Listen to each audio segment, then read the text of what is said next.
Throughout this season of Advent, we have been reminding ourselves, thinking about, pondering perhaps, on what the gifts of Christmas are really all about. We've been asking ourselves, or perhaps even contemplating, this notion of just waiting. And throughout this season of Advent, we have focused on the scriptures that are contained in those early Gospels that tell the story of many who just waited. Many who lived waiting for Jesus to be born. Many who waited for the arrival of Messiah. Many who from generation to generation would wait and ponder and see. And in this Christmas story, we have not only waited, but we have lived out that waiting for ourselves, asking ourselves perhaps the most important question for us in this generation. What would the world really look like if the waiting was for us? What would the world really look like if we were truly to embody these values of this Advent season, these values of hope and joy and peace and love? What would the world really look like if the arrival of the Christ was not just an event that happened to Mary and Joseph and to all of those who found themselves in that nativity scene all those years ago, but what if the world was waiting for us now? Waiting for us to manifest these gifts, waiting for us to bring birth to the arrival of this Christ child in the world today. What would the world truly look like? How could it be changed if we lived out what we believed? And over these last 4 Sundays, we have pondered this question. We have asked ourselves. And in these questions, we too have been reminded that these gifts of hope and joy and peace and love are not just things that we should ponder like Mary did in her heart, but they should be words of action, words that are embodied, words that come to life in us. And we close this season of Advent preparing ourselves for Christmas Eve and for the arrival of the Christ child one more time. We close this season out by being reminded of this word love. This love that came down at Christmas. Now, if any of you have been observant over these last 4 weeks, you will note that the Gospels that we have been sharing primarily in this season have come from the Gospel according to St. Matthew. And every year we find a different tradition, Matthew, Mark, or Luke. It's the synoptic Gospels that tell the story of Christ's birth, but they all have their own assumptions and their own audience to which they are trying to reach. And in this Gospel of Matthew, we have heard the story primarily through the voices of women, or perhaps through the lives of women. The lives of Mary and Elizabeth. This gospel today that reminds us of this vision that came to Joseph, perhaps the only time when we really have some note of Joseph, for the gospel writers remind us always of the woman's story in the story of Jesus. Perhaps it is rightly that we should examine it from the women's perspective. That there was the woman who was to bear the child. It was the woman who could have been disgraced. It was the woman's life that needed to be basked in this example of love. This example of a God who would come to earth. This example of a Jesus who would be present. This Christ who would be with us and offer this gift of love.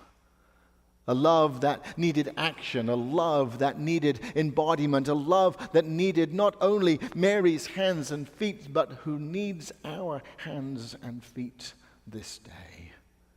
This act of love, this act of generosity, this act of a Joseph who was commanded, perhaps even compelled, to take Mary home and to allow her the honor and the privilege of giving birth to Emmanuel. This story picks itself up again in the Gospel of John. And if you've not read the Gospel of John, you will hear a lot of that at the very beginning of the new year. But this Gospel of John that reminds us that in the beginning was the Word, and the Word was with God, and the Word was God. And the Word took flesh and dwelt amongst us. In John's gospel, we're reminded that that word is not just a word that's written on the page, that that word is the embodiment of love. You could replace that word with love, and it would mean everything about the spirit of Christmas.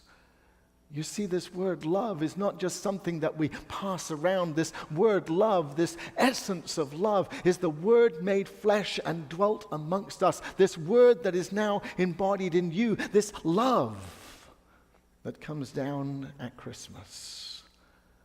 But it's not just something we have at Christmas. It's not just something that we pop under the Christmas tree hoping that we can take the layers off on Tuesday morning. Every year it changes date, you know. And on Tuesday morning, in the sincere hope that love will be there for us. But this embodiment of love is a gift that we give to give over and over and over again.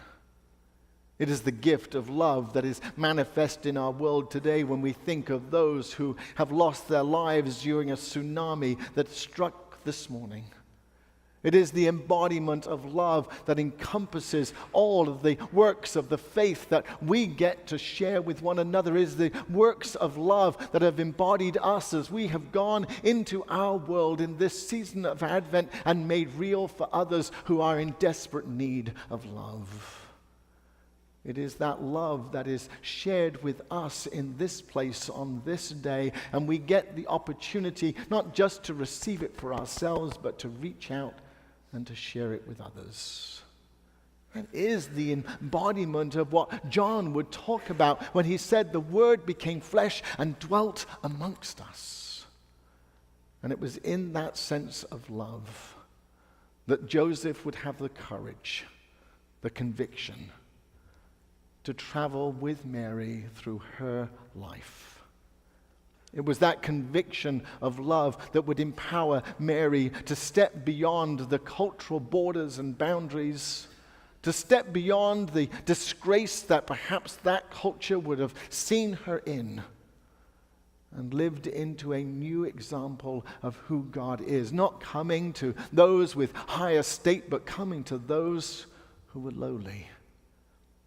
People like you and me, to those who were not seen with grandeur, but were seen as ordinary men and women living this thing that we call life, embodying it, experiencing it, and going into the world to demonstrate it. Love is not a feeling, love is an action. Love is something that we get to do one to the other. And when we fail to internalize it as an action, when we fail to remind ourselves that this love is something that we give, something that we share, something that we do, it becomes just a good theory.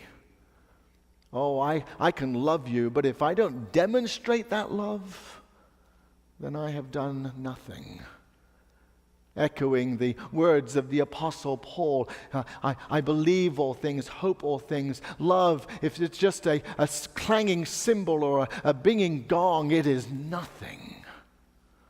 Love compels us to make real on the promise of God and to allow it to dwell with us. That's why it is Emmanuel, God with us, God through us, God in us. It calls us to something more than just sing Christmas carols. It calls us to do more than just be in a theory or a theology of love. It moves us and transforms us into being love. So that when we annoy one another, or when we say something that displeases one another, we're able to reach out with love and to forgive. We're able to reach out and demonstrate that love in the very tangible ways of being community. We're able to transform the word, the theory, into action. That's what Jesus did. That's what God did, came to earth in us. in full human experience, so that we might look to Christ and see the way, the truth, and the life. We're not called to look to the leaders of our world, heaven forbid, right now. We're not called to look to any human being, not even to myself. We are called to look beyond the human experience and to look to the God that we reflect. And if we do not reflect that God, then we have missed the whole point of living in faith. Mary looked to her God, and in that courage was able to move beyond all that she might experience as a woman who was unmarried in her culture, a woman who was pregnant, and in her culture would have been seen as someone who had committed adultery. She looked beyond that to something that was bigger, something that was greater, something that was more powerful than any other experience. She looked to God and kept her eye fixed on what God was offering. The Word became flesh and dwelt amongst us. I wonder if we can be the Word today. I wonder if we can truly unpack these gifts of this Christmas season to embody this hope and this joy and this peace and this love, and allow it to be flesh. Allow it to be in you. Allow it to be so real and so vivid that this Christmas season, this birth of a Jesus, really isn't just something we look back at, but that we find within ourselves this day. Lessons believing for all of us that we have hoped to unpack. And on Tuesday morning, on that arrival, on that Christmas morning when we see others unwrapping their gifts, perhaps we could metaphorically and perhaps even physically unpack our own gift of what Christ hopes for us this season. That the full embodiment of a God who became flesh is now here. Is now here. Is now in you and me. Just wait. Just wait and see what God can do when we truly embody the fullness of the Christ Emmanuel. And in that fullness, perhaps the lowly will be lifted up. In that fullness, perhaps the oppressed will be set free. Perhaps in that lowliness, we might bring to the forefront those who have had no voice, or those voices that have been squelched.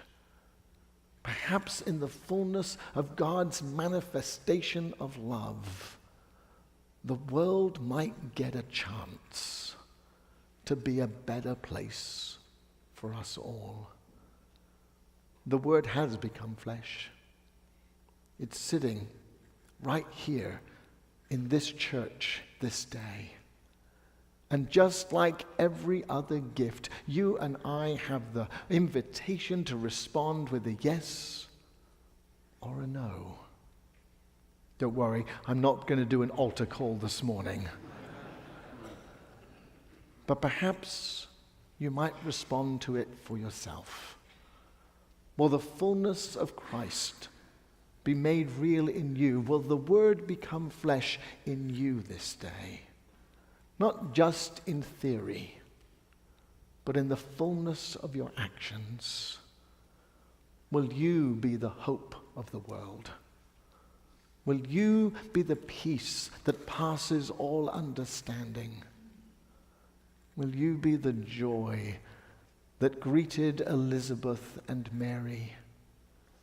And will you be the fullness of love that will ensure that when we are called to tried and testing times, that we will be able to keep our eye fixed on the love that God gave in Jesus? It is every church's prayer.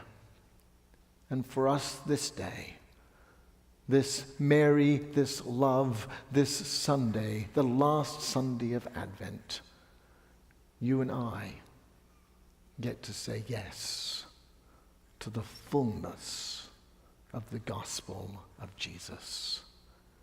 Now, if you want to hear more of the story, remember tomorrow is Christmas Eve. And there are 3 services that you can come and hear more of the fullness of the gospel. And Christmas Day, Reverend Andrea will be preaching for us and bringing even more, perhaps even greater insight from a woman's perspective of the story of Christmas.